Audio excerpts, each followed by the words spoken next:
നമുക്ക് ആദർശിന്റെയും നയനയുടെയും നല്ലൊരു കഥ കേട്ടാലോ? വീഡിയോ ഇഷ്ടപ്പെടുവാണെങ്കിൽ ഹൈപ്പ് ചെയ്യാൻ മറക്കരുത്. ആദ്യമായി കാണുന്നവരാണെങ്കിൽ സബ്സ്ക്രൈബ് ചെയ്യാനും മറക്കരുത് കേട്ടോ. അങ്ങനെ നമ്മൾ കാണുന്ന നവ്യെ വിളിച്ചു പറഞ്ഞ കാര്യങ്ങളൊക്കെ കേട്ട് കനയ്ക്കും ഗോവിന്ദനും സഹിക്കാൻ പറ്റിയില്ല. അഭി നാളെ എൻ ജ്വല്ലറിലേക്ക് മാനേജരാകാൻ പോകുന്നു. നാളെ പോയി ജോയിൻ ചെയ്യുന്നു. എങ്ങനെ സഹിക്കാൻ പറ്റും? നവ്യയോട് പറഞ്ഞു കൊടുക്കാൻ പറ്റുന്ന കാര്യങ്ങളൊക്കെ പറഞ്ഞു കൊടുത്താ അവനെ വിശ്വസിക്കരുതെന്ന്. പക്ഷെ നവ്യ അവനെ വീണ്ടും വീണ്ടും വിശ്വസിക്കുക. അവള് ചതിക്കുഴിയിലേക്ക് വീണുകൊണ്ടിരിക്കുക. അതുകൊണ്ടാണ് കനയ്ക്കും ഗോവിന്ദനും ഭയങ്കര ടെൻഷൻ. പക്ഷെ നവ്യയുടെ മനസ്സിൽ എന്താന്നുള്ള കാര്യങ്ങളൊന്നും ഈ പറയുന്ന കനയ്ക്കും ഗോവിന്ദനും അറിയണ്ടായിരുന്നില്ല. നയനയെ രക്ഷിക്കാനായിട്ട് നവ്യയാണ് ഇറങ്ങി തിരിച്ചെന്നുള്ള കാര്യം. അവള് ചില കാര്യങ്ങളൊക്കെ ചില പ്ലാനുകളൊക്കെ മനസ്സിൽ നടത്തിയിട്ടുണ്ടായിരുന്നു. കാരണം ഈ പറയുന്ന അഭിയും ജലജയൊന്നും സ്വപ്നത്തിൽ പോലും വിചാരിക്കാത്ത കാര്യങ്ങളായിരുന്നു നവ്യയുടെ മനസ്സിലുണ്ടായിരുന്നേ. അത് പക്ഷേങ്കില് ഈ അഭിക്കോ ജലജിക്കൊന്നും അറിയില്ല. അവരുടെ വിചാരം അവര് പറയുന്നതൊക്കെ കേട്ട് അല്ലെങ്കിൽ അവര് പറയുന്നതൊക്കെ വിശ്വസിച്ച് നവ്യ ഇപ്പോഴും ഇരിക്കുക എന്നുള്ള കാര്യങ്ങളാ. പക്ഷെ അവര് മുമ്പ് പറഞ്ഞ കാര്യങ്ങളൊന്നും വിശ്വാസം കാര്യങ്ങളൊന്നും നവ്യക്കുണ്ടായിരുന്നില്ല. നവ്യ ചില കാര്യങ്ങളൊക്കെ കണ്ടെത്താൻ തന്നെ തീരുമാനിച്ചിട്ടുണ്ടായിരുന്നു. പക്ഷെ ഇതിനെക്കുറിച്ചും തൽക്കാലത്തേക്ക് ആരോടും പറയേണ്ടെന്ന് കരുതിയിട്ടാണ് നവ്യ അത് പറയാതിരുന്നേ. തന്റെ കൂട്ടുകാരോട് മാത്രം നവ്യ എല്ലാ കാര്യങ്ങളും ഡിസ്കസ് ചെയ്യുന്നുണ്ടായിരുന്നു. നയനെ രക്ഷിച്ച കാര്യങ്ങൾ പോലും നവ്യ ആരോടും പുറത്തു പറഞ്ഞില്ല. താനാ രക്ഷിച്ചെന്നുള്ള കാര്യം ആരോടും പറയില്ലെന്ന് കൂട്ടുകാരിയോട് ചട്ടം കെട്ടുകയും ചെയ്തിട്ടുണ്ടായിരുന്നു. നവ്യക്ക് ഒരു കാര്യം ഉറപ്പായിരുന്നു, എത്രയും പെട്ടെന്ന് തന്നെ സത്യങ്ങളൊക്കെ പുറത്തു വരണം എന്നുള്ളത്. പക്ഷെ അതിനു വേണ്ടിയിട്ട് കുറച്ച് നാടകങ്ങളൊക്കെ കളിച്ചല്ലേ മതിയാവുള്ളൂ. ഈ സമയം കനക ഭയങ്കര വിഷമത്തോട് കൂടിയിട്ട് നയനയെ വിളിക്കുകയാണ്. നയനെ വിളിച്ചിട്ട് നയനോട് കാര്യങ്ങളൊക്കെ പറയണം. അപ്പം നയനെ പുറത്തിറങ്ങിയതിൽ കനയ്ക്ക് എല്ലാവർക്കും സന്തോഷമുള്ള കാര്യമായിരുന്നു. പക്ഷേങ്കിൽ അഭി നാളെ മുതൽ എൻ ജ്വല്ലറിലേക്ക് പോകാന്ന് പറഞ്ഞപ്പോൾ സഹിച്ചില്ല. ഈ എൻ ജ്വല്ലറി എന്ന് പറഞ്ഞാൽ മൂർത്തി ജ്വല്ലറി ശത്രുക്കളാണല്ലോ. പോരാത്തേന് മൂർത്തി ജ്വല്ലറി തകർക്കാൻ ശ്രമിക്കുക. അങ്ങനെയുള്ള ഒരു സാഹചര്യത്തിൽ അഭി അവിടേക്ക് ജോലിക്ക് പോയിട്ടുണ്ടെങ്കിൽ അത് കുടുംബത്തെ മൊത്തം തകർക്കും. അതൊക്കെ ചിന്തിക്കാൻ പറ്റുന്നതിലും അപ്പുറമായിരുന്നു. നയന പറഞ്ഞു, അമ്മ വിഷമിക്കൊന്നും വേണ്ട. ഇനി അമ്മ നവ്യേച്ചോടൊന്നും സംസാരിക്കാനൊന്നും പോണ്ട. പോട്ടെ, ഇനിയിപ്പോ നവ്യേച്ചിയുടെ ഇഷ്ടം പോലെ ചെയ്യട്ടെ. നമ്മളായിട്ട് എന്തേലും പറഞ്ഞിട്ട് നവ്യേച്ചിയുടെ ജീവിതം ഇനി തകർക്കണ്ട. ഒരു പക്ഷേങ്കില് ഇപ്പൊ വലിയ പ്രശ്നമില്ലാതില്ല കാര്യങ്ങൾ മുന്നോട്ട് പോന്നേ. നമ്മളായിട്ട് എന്തിനാ ഒരു കുഴപ്പങ്ങളൊക്കെ സൃഷ്ടിക്കുന്നതെന്ന് ചോദിച്ചു. എന്നാലും മോളെ, ആ അബി ഉണ്ടല്ലോ, അവന് മിക്കവാറും ഈ സ്വർണ്ണക്കടത്തുമായിട്ട് എന്തേലും ബന്ധം കാണും. അവന് അങ്ങനത്തെ ഒരുത്തനാണ്. മോളെ ജയിലിലാക്കാനായിട്ടും ആദർശനെ ജയിലിലാക്കാനും നോക്കിയതായിരിക്കും. അവനെ കണ്ണടച്ചാൽ നവ്യ വിശ്വസിക്കുള്ളതെന്ന് അറിഞ്ഞിട്ടാ. സാരമില്ലമ്മേ, പോട്ടെ എന്നൊക്കെ പറഞ്ഞിട്ട് കനകയെ ആശ്വസിപ്പിക്കുന്നുണ്ട് നയന. പിന്നീട് ആദർശനോട് കാര്യങ്ങൾ പറയണം. ആദർശ് പറഞ്ഞു, എന്ത് ചെയ്യാൻ പറ്റും? അവൻ അങ്ങനെ ഒരു തീരുമാനം എടുത്തിട്ടുണ്ടെങ്കിൽ നമുക്കൊന്നും ചെയ്യാൻ പറ്റില്ല. പോരാത്തതിന് നവ്യ സപ്പോർട്ടല്ലേ. നവ്യയുടെ സപ്പോർട്ട് ഉള്ളതുകൊണ്ടാണ് അവൻ ഇപ്പൊ ഇങ്ങനെ മുന്നോട്ട് പോയിക്കൊണ്ടിരിക്കണേ. അതേ കാലമൊന്നും അവൻ ഇങ്ങനെ മുന്നോട്ട് പോകാൻ പറ്റില്ല നയനെ. എപ്പോഴാന്ന് പറഞ്ഞാലും നവ്യ സത്യങ്ങളൊക്കെ അറിയുന്ന ഒരു ദിവസം വരും. ജീവിച്ചിരിക്കുന്ന സത്യങ്ങളൊക്കെ ഉണ്ടല്ലോ, ചന്തുമോളും അനഘയൊക്കെ. അനഘയ്ക്ക് അധികം വൈകാതെ തന്നെ മിക്കവാറും സംസാരശേഷിയൊക്കെ തിരിച്ചു കിട്ടും. അനഘ തന്നെ സത്യങ്ങളൊക്കെ നവ്യോട് തുറന്നു പറയും. അപ്പൊ നമുക്കറിയാന്നൊക്കെ പറഞ്ഞ് നയനയെ സമാധാനിപ്പിക്കുകയാണ്. ഈ സമയത്ത് നന്ദുവിനെ കാണാനായിട്ട് നവീൻ വീട്ടിലേക്ക് വരുന്നുണ്ട്. നന്ദുവിന് ഭയങ്കര സന്തോഷമായിരുന്നു നവീനെ കണ്ടുകഴിഞ്ഞപ്പം. കനകയും ഗോവിന്ദനും ഇറങ്ങിച്ചെന്ന് നല്ല സ്വീകരണം തന്നെയാണ് നവീന് കൊടുത്തേ. തന്റെ മോളെ വലിയൊരു ആപത്തിൽ നിന്ന് രക്ഷിച്ചല്ലേ. പിന്നീട് നവീനോട് പറഞ്ഞു, മോനില്ലായിരുന്നെങ്കിൽ ഒരു കാരണവശാല് എന്റെ നയനമോള് പുറത്തിറങ്ങില്ലായിരുന്നു. പിന്നെ മോനാന്ന് അറിഞ്ഞു കഴിഞ്ഞപ്പം ഞങ്ങൾക്കൊരു ആത്മവിശ്വാസവും കാര്യങ്ങളൊക്കെ ഉണ്ടായിരുന്നു. നവീൻ പറഞ്ഞു, അത് പിന്നെ നന്ദും എല്ലാരും കൂടെ ചെന്ന് സഹായിച്ചുകൊണ്ട് മാത്രമാണ് സത്യങ്ങളൊക്കെ പുറത്തു കൊണ്ടുവരാൻ പറ്റിയെന്ന് പറഞ്ഞു. പിന്നീട് കനകോട് ഞാൻ ചായ എടുത്തിട്ട് വരാന്നൊക്കെ പറഞ്ഞിട്ട് അകത്തേക്ക് കയറിപ്പോയി. ആ സമയം നന്ദു നവീനോട് ചോദിച്ചു, അല്ല നവീനേട്ടാ, നവീനേട്ടൻ എങ്ങനെയാ ഇതിനെക്കുറിച്ചൊക്കെ മനസ്സിലായെന്ന് ചോദിച്ചു. ആ CCTV ദൃശ്യങ്ങളും കാര്യങ്ങളും ഒക്കെ. അപ്പോഴേക്കും നവീൻ പറഞ്ഞു, അത് പിന്നെ എനിക്കങ്ങനെ ചില സംശയങ്ങളൊക്കെ തോന്നി. അതേപോലെ തനിക്കൊരു ഇൻഫർമേഷൻ കിട്ടിയതിന്റെ അടിസ്ഥാനത്തിലാണ് താൻ പോയത്. തന്നെ ഒരു പെണ്ണ് വിളിച്ചിട്ടുണ്ടെന്നുള്ള കാര്യമൊന്നും പറഞ്ഞില്ല. ആരോടും പറയല്ലെന്ന് നവ്യയുടെ കൂട്ടുകാരി പറഞ്ഞിട്ടുണ്ടായിരുന്നു. അതുകൊണ്ട് അതിനെക്കുറിച്ച് പറഞ്ഞില്ല. അപ്പോഴേക്കും നന്ദു പറഞ്ഞു, കൃത്യസമയത്ത് തന്നെ നവീനേട്ടന് ആ തെളിവുകളൊക്കെ കോടതിയിൽ ഹാജരാക്കിയതുകൊണ്ടാ. അല്ലായിരുന്നെങ്കിൽ ഒരു കാരണവശാലും നയനേച്ചിക്ക് പുറത്തിറങ്ങാൻ പറ്റില്ലായിരുന്നു പറഞ്ഞു. ഞാൻ ഇത്രയ്ക്കൊന്നും പ്രതീക്ഷിച്ചില്ല കേട്ടോ എന്ന് പറഞ്ഞു. അത് കേട്ട് കഴിഞ്ഞപ്പം നവീൻ പറഞ്ഞു, അല്ലെങ്കിലും നമുക്ക് എവിടെയെങ്കിലും എന്തെങ്കിലും ലൂപ്പ് കോള് കിട്ടുമെന്നേ.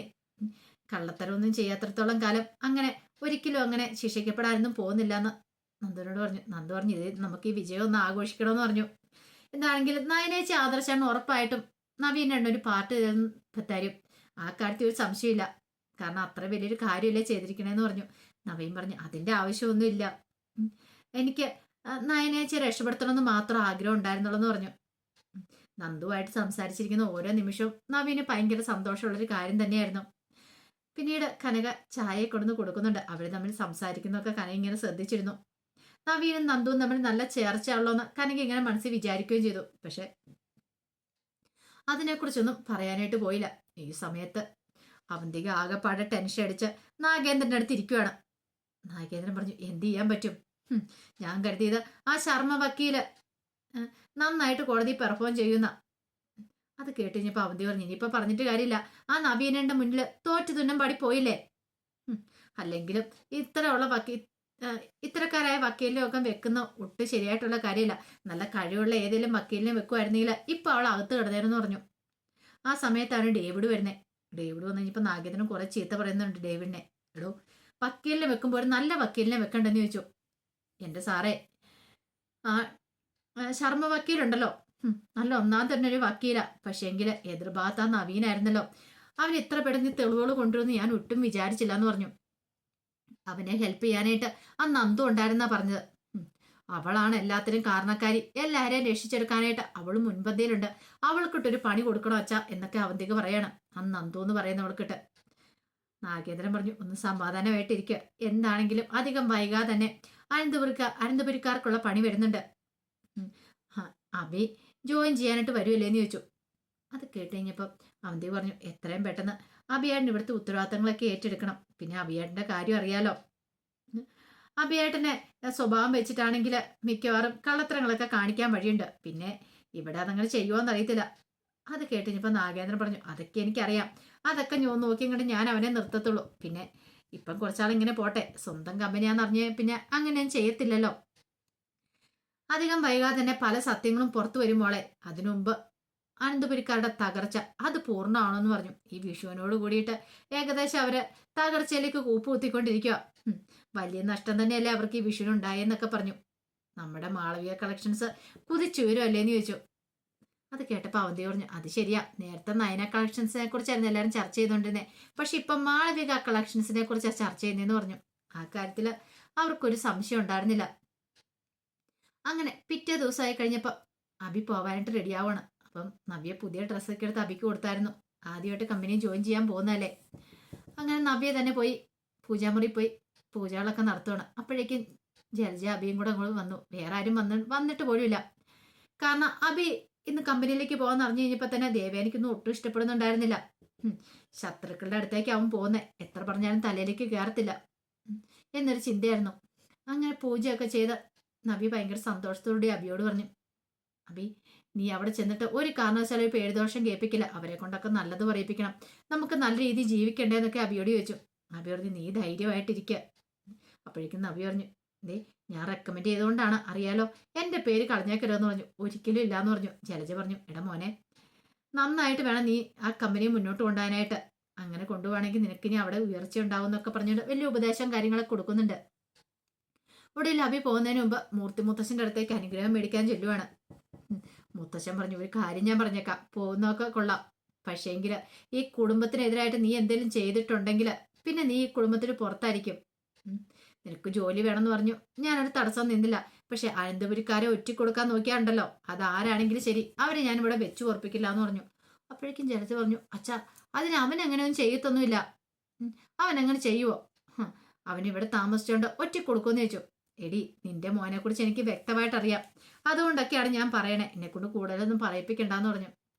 പിന്നീട് അഭി അങ്ങനെ കമ്പനിയിലേക്ക് പോവുകയാണ്. ഈ സമയത്ത് ദേവേനിക്ക് നല്ല സങ്കടമായിരുന്നു. ദേവേനി ജലജയെ വന്ന് പൊരിച്ചെടുക്കുന്നുണ്ട്. നിന്റെ മോൻ ഭയങ്കര സന്തോഷത്തോടെ പോയിരിക്കുന്നത്. അതുപോലെ തന്നെ സന്തോഷം നിനക്കും. പക്ഷെ ഒരു കാര്യം ഞാൻ പറഞ്ഞേക്കാം, ഇനി അവനെങ്ങാനും ഈ കുടുംബത്തിൽ ഒറ്റിക്കൊടുക്കാനോ എൻ്റെ മോനെങ്ങനെ ചതിക്കാനോ നിന്നിട്ടുണ്ടെങ്കിൽ അവനെ ഞാൻ വെറുതെ വിടത്തില്ല. ഈ ദേവേനയായിരുന്നു അവൻ അറിയുമെന്നൊക്കെ പറഞ്ഞുകൊണ്ട് അവളെ ജലജയെ ഭീഷണിപ്പെടുത്തുന്നുണ്ട്. അപ്പൊ അതിന്റെ വിശേഷങ്ങളൊക്കെയാണ് നമ്മൾ കാണാനായിട്ട് പോകുന്നത്. എന്താണെങ്കിലും കമ്പനി ചെന്ന് കഴിയുമ്പോഴത്തേനും അവന് കിട്ടാൻ പോകുന്ന ഗംഭീര സ്വീകരണം തന്നെയായിരിക്കും അഭിക്ക്. അഭി പോലും കണ്ണു തള്ളിപ്പോവും. കാരണം ഒരു മാനേജരാൻ വന്നത് തന്നെ. പക്ഷെ ഇത്ര വലിയ സ്വീകരണമോ? കാരണം കമ്പനിയുടെ ശരിക്കും ഭാവി MD അല്ലേ അവന്. പക്ഷെ അതൊന്നും അവൻ അറിയില്ലല്ലോ. അവന് കിട്ടുന്ന സ്വീകരണം എന്തുകൊണ്ടാന്നുള്ള കാര്യങ്ങളൊക്കെ. നല്ല വമ്പിച്ച സ്വീകരണം തന്നെയായിരുന്നു നാഗേന്ദ്രന് ഏർപ്പെടുത്തിയിട്ടുണ്ടായിരിക്കുന്നത്. അപ്പൊ അതിന്റെ വിശേഷങ്ങളൊക്കെ നമ്മൾ കാണാൻ പോകുന്നത്. ആ വിശേഷങ്ങൾക്കായി നമുക്ക് എല്ലാവർക്കും കാത്തിരിക്കാട്ടോ. ഒരിക്കൽ കൂടി എല്ലാവർക്കും ശുഭരാത്രി നേർന്നുകൊണ്ട് നിർത്തുന്നു. നന്ദി.